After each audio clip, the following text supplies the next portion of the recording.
we took some time out off stage with dance superstar Briar Nolet on her recent UK tour for the next step. We chatted about her epilepsy journey and how it's made her passion for dancing even stronger.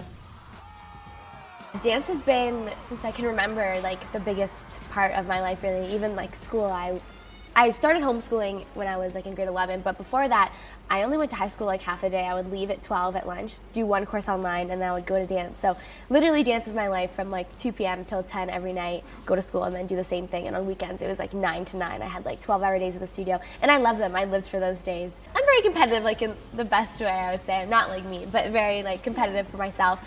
And so I think like between being competitive but also so passionate about it, it was just like that perfect mix. So I've just always thrived on stage. It's always been my favorite. It literally just balances you, like, or for me, it just completely like brings me away, like takes me away, gets me calm, puts me in like this amazing state of mind, and then I come out like so fresh and it's really incredible what it does. Ooh, that was the most challenging part because my seizures are only triggered by learning choreo. It was something between like, I guess learning it and then trying to physically do it. Like there was some connection between the two of them that got lost every time. I was at conventions, which is pretty popular. Like, as a kid, I grew up doing them all the time. Being 16, I had done them for years and years now.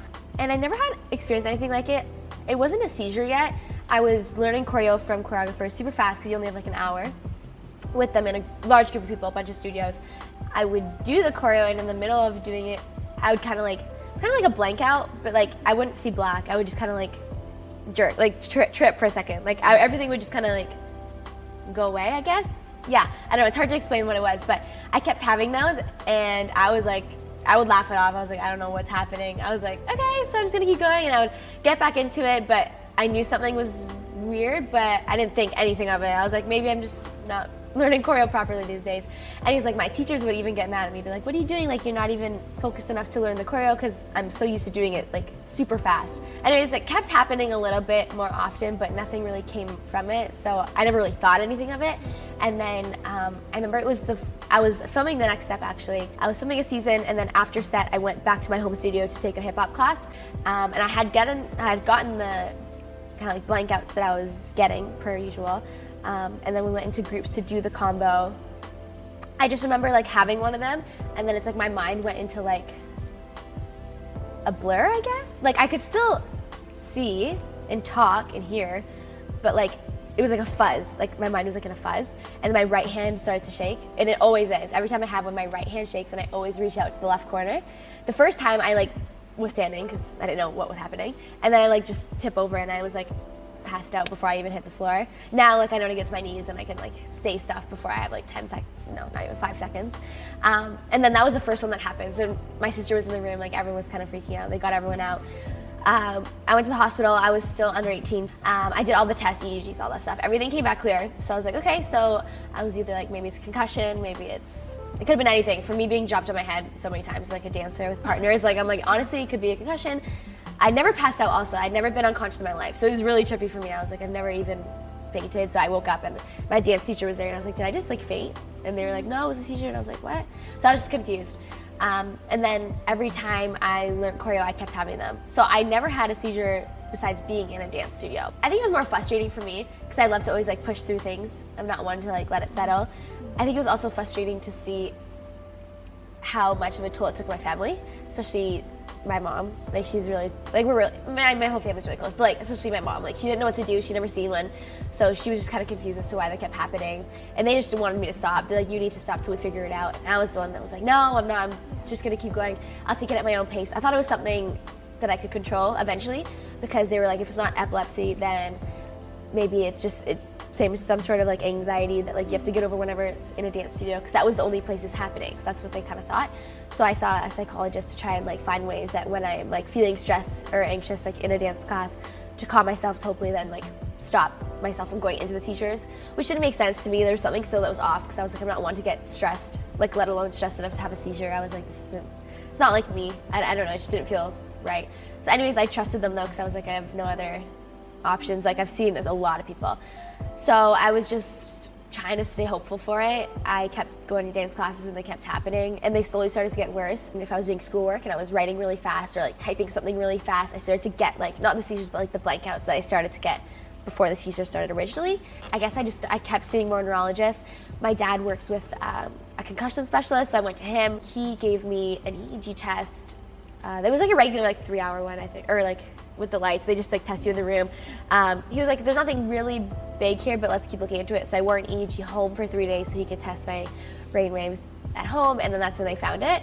So I guess it's pretty mild, like for epilepsy. Like it was hard to find, so I'm lucky that it wasn't like anything too intense, but it was straining for sure. So then I was put on medication, which I'm still on, and I've been seizure free for like 2 years, I think, in December. So far so good. It sits better with me to know that I have something than to be like unsure of it. Yeah. Like as much as I hate being on medication because like my body relies on it, like I'd much rather be on it and not have a seizure. So I mean, when I first heard, I was like, okay, this is good, like we're getting somewhere, like this is something at least. But then there was like the struggle of like, okay, what medication do I go on, and like, is it gonna work, and like all that. Because I know a lot of people that like, they still can't find medication that works for them. Like it's hard to find. So I had like 4 options. I was like, you know what, why don't I start with the one that has less side effects? It's not maybe guaranteed to work off the bat. But then if anything, I can go up from there and work on it. So I took that one. I think I strayed away from dance for maybe like 3 months just to give my body a break to kind of get used to it. And then I started slowly. So I started like writing and typing and doing that thing, seeing if that went away when I was typing really fast, talking, any of that stuff. Once I felt comfortable with that, I went to my home dance studio in Oakville in Toronto. And once I got more comfortable with that and I knew that like I wasn't having any of the blankouts, I could raise it up to like getting in the class with people that like I knew and starting there, and then eventually get into classes where I didn't know anyone. But it was scary. I mean, I had to like take the step. It was either like, I had to try it to know if the medicine was gonna work. I love talking about it because I just want to inspire people, and I think going on to the show, I thought it was the perfect platform to share it because I wanted it to just like, I didn't want to just post it and be like, okay, here it is. Like I really wanted people to see me talking about it and really just share my side of what it is and what it means to me. And then once I got past the first round, I knew that I wanted to dance about it, but I was like waiting for the perfect song and just everything in general. And so for the duels, I felt that the song was perfect, and the storyline behind it. So like whenever I did that was like my hand that was shaking because like I always like tried to. There was sometimes during or before a seizure where I could grab my hand and I could like get my mind out of the blur, but it was hard. But if not, then obviously it went into one. So that was like the biggest struggle for me, was like my right hand was always like a trigger. So even like sometimes when I'm learning choreo, like you'll catch me holding it, or like I'll run out of the room just to take my medicine because like I still get anxious about it sometimes, even though like I know I'm okay. It's just kind of like it reverts back to when it wasn't. And I'm very like a power dancer. Like I'm not even one to really like, I like expressing, but I'll express to like inspire. Like sometimes I won't even like really take my own stories and put them on stage as much. So that one was like the first time that I really like dug deep and like really found a story and like movement that like meant something really special to me. I got a lot of great feedback, and like even to this day I'll get messages all the time about just people asking for advice or like just sharing their story with me, and I just love reading about it because obviously I wasn't familiar with the epilepsy community before any of this happened, but now it's like one of the most important things for me is just to stay involved in the community and just do what I can. And just like meeting doctors and meeting people that go through different but the same situations, I guess is really special. Yeah, it's really interesting to me. So it's pretty popular actually. Like even on Worlds of Dance, there was like 3 people with epilepsy on the show. Yeah, so it's more popular than you even think. I've always been grateful for dance, but I feel like when you go through something so traumatic, it definitely makes you even more grateful for it. Like I never take it for granted. Not that I did, but I feel like it's something you can oversee all the time. So I just never take it for granted. Every time I step on that stage, I'm just like so grateful that I can do it now, or I can learn accountability even though I'm so tired.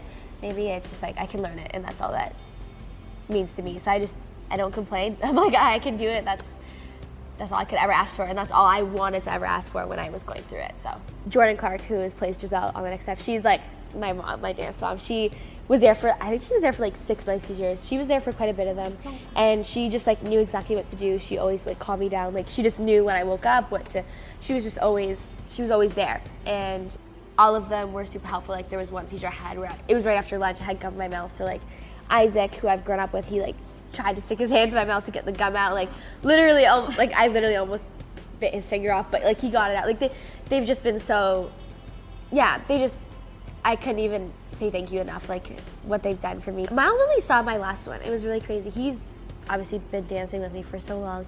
He was never in any rehearsals that I was in when I had them. So the one that he saw was my last one. It was like pretty bad, and that's when like I really had to figure something out because it was getting pretty deep. So yeah, they've been so helpful. Even to this day, if I need anything at all, or if I leave the room, they know that like I need to just take a second and do my thing. Or if I say, "All right, guys, can you like take over for a second?" Then they jump in and they're super on it. Yeah, so they've been so great.